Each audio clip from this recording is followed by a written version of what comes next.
in southern Israel, killing and kidnapping, triggering the war still being waged at this moment.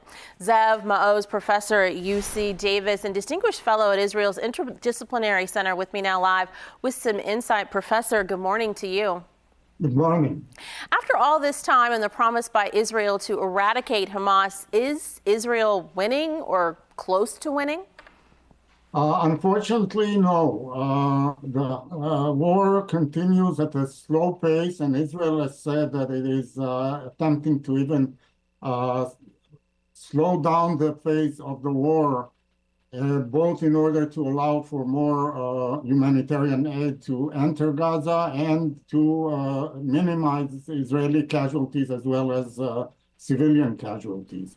So the war has essentially become a war of attrition over the last few weeks. Okay.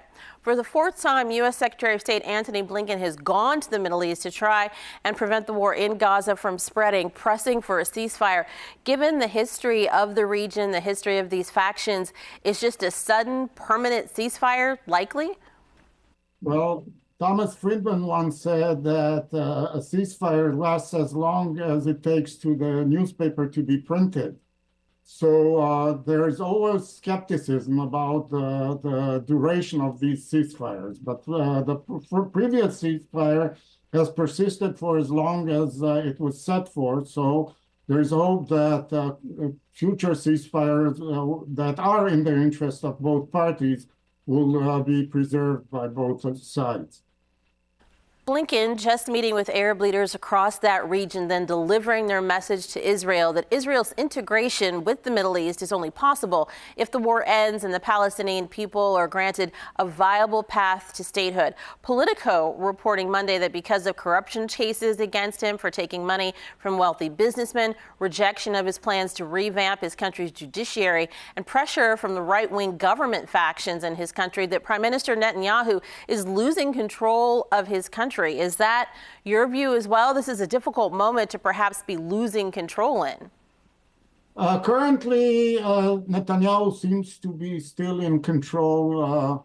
One of the major opposition parties has joined the government and is currently staying in the government despite continued disagreement between different factions of the government. So the current situation is that Netanyahu works together with a faction of the opposition in order to try to put together a more coherent policy, but it's not clear what that policy might be. They don't really offer a clear vision of the plan for the day after the war ends. All right. Well, just yesterday, the families of those still being held hostage, the loved ones of some 136 people, were blocked by Israeli security forces at the Kerem Shalom crossing as they tried to stop humanitarian aid from getting into Gaza. Without the lever of something like that very much needed aid, how do those people get released at this point? You know, there was a time when we were hearing the word hostage every day in relation to this conflict, and not so much right now. Right now, there seems to be a stalemate in the hostage negotiation, despite efforts both by Qatar and Egypt to work on a deal. Hamas' insistence is that there will be a permanent ceasefire before any meaningful release of hostages is offered. So, and that is a non-starter from the Israeli perspective, because of Israel's goal of eradicating Hamas' political and military infrastructure. Okay. And how does this end, in your opinion, and perhaps the world returns to what was previously regarded as peace in that region, the level of stability that existed on October 6th, 2023?